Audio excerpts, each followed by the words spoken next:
like we have the president right here. We'll watch together. I thought I'd start by talking about some mail-in voting that just was revealed, just the news.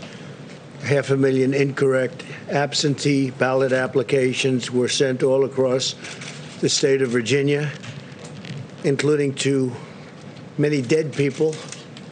This was an unprecedented mailing flub that's heightened concerns about the integrity of expanding mail-in voting and mail-in voting efforts. It's a disaster. All over Virginia, 500,000 votes. So that's something you have to think about. We don't want to have a rigged election. I know that. And you have to be very careful when you mention, as you constantly do, Russia, or you mention China, or you mention Iran, or others that attack our election system. And when you have this mail-in voting, it's very susceptible. It's something that can be easily attacked by foreign countries and by, frankly, Democrats and by Republicans.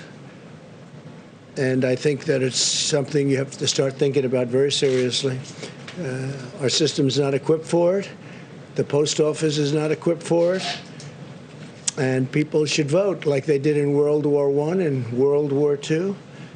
And your numbers will be, in 90 days or less, your numbers will be very good, I think, much better on the coronavirus or the China virus. But it's something you have to look at and say, this is just crazy. This just came out, 500,000 incorrect ballot applications sent all over the state of Virginia to many people that weren't living. They had some sent to pets, dogs. This is what we're going to get into, and it's going to be a disaster. And it's going to be thought of very poorly. It's going to hurt our country. After our news conference Saturday night and the pro-growth announcement, we're pro-jobs, pro-health safety, executive orders, the stock market went up 358 points today. So we issued those executive orders, and the stock market went up 358 points today. It's quite a reaction. The Dow Jones and the S&P 500 are now up 50% since March. 50%. Think if you had money in there, if you put your money in March, you're 50%. The Nasdaq index continues to set new records. It's been up over 14 times, new record in Nasdaq. And the S&P 500 and the Dow Jones are going to be, I mean, the way they're going, it looks like they're just about going to be topping records, hopefully soon. Excuse me?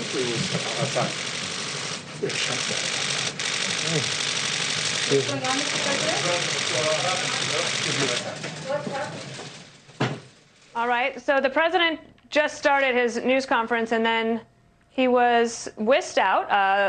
Somebody whispered something to him from the side. We don't know what that was. We will definitely keep, we have Fox News reporters there. We have our producers there. They'll try to find out as quickly as possible. That is very unusual, I will say. When the president starts a news conference, for him to be pulled out, it must mean there is something that he really needs to know or that they need his attention on. They didn't rush him out in a hurried way. It seemed very calm and orderly. But again, the president was just doing the press conference. We don't know what was said there. We will try to get to our reporter in the room if we had one, because it's possible that what the agent said to the president was picked up on the microphone. I couldn't hear it. I don't know if any of my colleagues who were here. So it was not our day to have a reporter in the room. That basically, because of coronavirus, you have to stagger the people that you have in there. Maybe I'll just bring in some of my colleagues here. Dagan McDowell, any thoughts from you as we wait to find out what's happening here? The Secret Service, they're giving direction to reporters to move them to another location. Well, Dana, talk about, and not to throw it back at you, but talk about working in the White House and how vigilant the Secret Service are.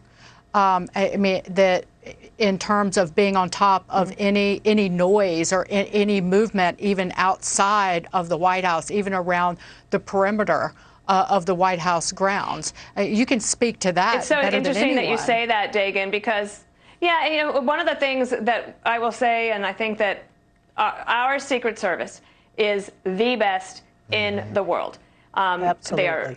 I would say they're overly cautious, which can be good because you want to make sure you're safe. The President of the United States, no matter who he or she is the #1 target for terrorists around the world or for assassinations and executions. So you want to make sure that you're always protected. And when you're in that bubble, the closer you are to them, the more concerned you might be, unless you have the United States Secret Service who takes care of you and makes sure that the 18 acres of the White House are secure. As you look out there, I believe this is a view from the press briefing room.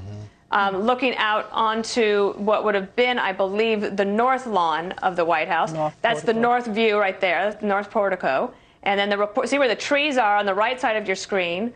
Reporters, when you see our own John Roberts or Kristen Fisher, when they're doing their reports, they're right there kind of by those trees. And it seemed to me that's where the Secret Service, or I'm sorry, where the camera was pointing at the time. In case you're just tuning in, just to remind you, that so now we have information. The Secret Service has sent everybody back into the White House. That whatever the disturbance was or the concern, hopefully it has now been alleviated. John Roberts, we have you with us now. Yeah. Hey, Dana, I'm here in the briefing room, and I'm going to have to leave in a couple of seconds here because the president's coming back in. I was out at our North Lawn position just as the president started his news conference and heard a couple of what sounded either like gunshots or firecrackers. It was difficult to ascertain exactly what it was, but it was two pops very close together, very loud. Secret Service sprang into action, uniformed division, as well as the agents, and you saw them take the president his way, as well as the CAT team. Hang on 2 seconds. Hi, it's John. Can you tell me what happened? Yep. Yeah.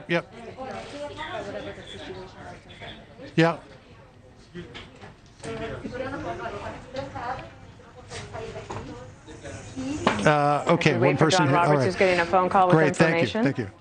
Yeah, Dana, so apparently shots were fired at 17th and Penn. This was not initiated by the Secret Service. These shots came from somewhere else. And apparently now the Secret Service is rendering aid to someone who was hit. So we do not know if it was a self-inflicted gunshot wound or if somebody was shooting at someone else. But again, this was the 17th and Penn, just as the president started. There is a Secret Service station there, of course. There's security all over. But these shots were John not initiated by the Secret Service. I'm going to thank you, and I'm going to turn it to Brett Baer. Brett Baer, take it away. Well, the president, Dana, thank you, is back in the briefing room. Let's listen in to the briefing room as he returns here in Washington after shots fired near the White House. There was a shooting outside of the White House and seems to be very well under control. I'd like to thank the Secret Service for doing their always quick and very effective work. But there was an actual shooting, and somebody's been taken to the hospital. I don't know the condition of the person. It seems that the person was shot by Secret Service. So we'll see what happens. And yeah, did you have something? Details about the shooting? Were they charged? No, there are no details. We just found out just now. It was outside of the White House, this area right over here, and they'll have details for you in a little while. Somebody is taken to the hospital. It seems that the shooting was done by law enforcement at that person, at the suspect. It was the suspect who was shot, and this just took place. A couple of people outside. I noticed a man named John Roberts, who you know very well. Yes. He reported that he heard shots. He was outside, and he heard two shots. Mr. President, was I had this a threat towards you, sir?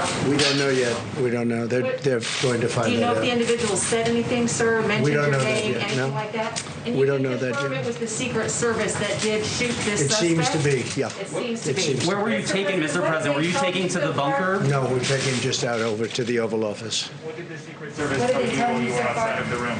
Just told me when he came up, you pretty much saw it like I did. He said, "Sir, could you please come with me?"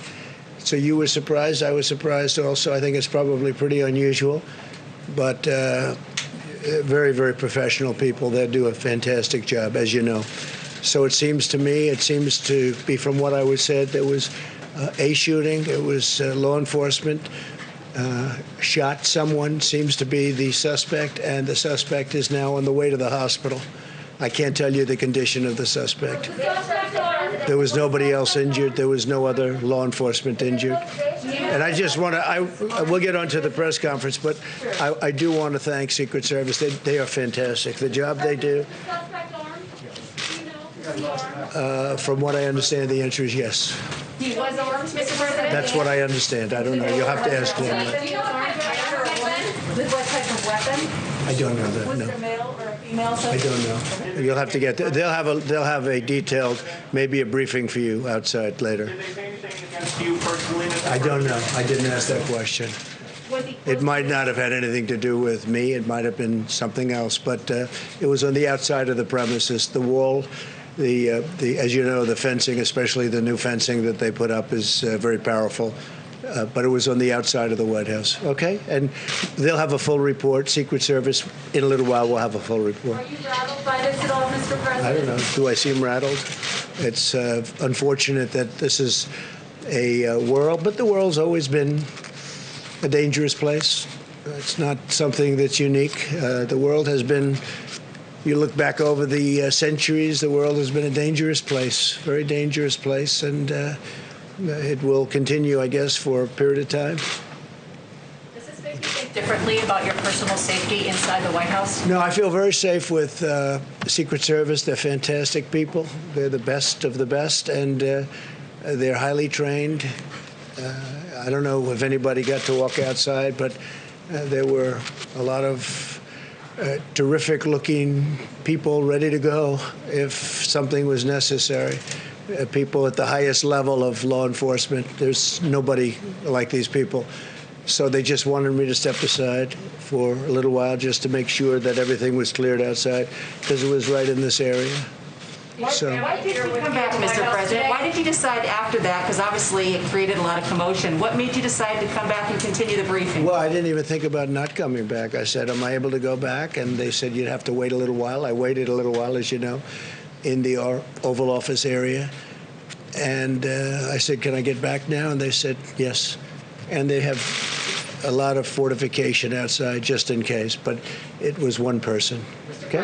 You said the shooting was outside. How far away from the Well, White they're House? going to be giving you a full briefing in a little while. Far from the White House, or was it right in I front can of only that? tell you they're going to give you a briefing. It was outside of the premises, near the fence, but outside of the But it was near the premises. fence, so pretty Near the close to fence, here. yeah, pretty close. So I was telling you that the Dow Jones and the S&P 500 are now 50% above the March level. Nasdaq is setting new records. It's already broken the record despite the situation of having the China virus. We have new jobs are rising and unemployment is falling faster than nearly anyone thought. And over the past 3 months, we've created over 9 million jobs. And that's a record, a 3-month record. If you add it up, it's a 3-month record by far. And we've beaten expectations by 12 million. We're 12 million above expectations, which is pretty remarkable.